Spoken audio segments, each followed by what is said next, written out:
Միացյալ Նահանգներու փոխնախագահ J.D. Vance միօրյա այցելություն մտավ Երևան, ուր վարչապետ Նիկոլ Փաշինյանի հետ քննարկեց հայ եւ ամերիկյան հարաբերությունները, գործակցությունը, միացյալ ծրագրերը եւ Թրամփի ուղին։ Փոխնախագահ եւ Փաշինյան ստորագրեցին Գորիզային ուժանուտի մարզի մեջ բանակցությունները ավարտելու մասին հայտարարությունը։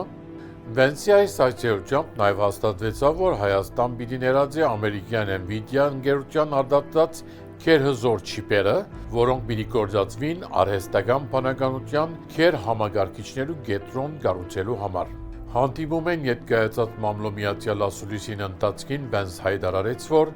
Թրամփի ուղին Կովկասի մեջ նոր կարելիություններ պիտի ստեղծե եւ աննախընթաց գապ պիտի հաստատի Հայաստանի եւ Թրացի երկիրներու միջև։ Ան նաեւ հայտնեց, որ Միացյալ Նահանգներ հետախուզող անօտաչու սարքեր պիտի վաճառեն Հայաստանի 11 միլիոն դոլարի արժողությամբ։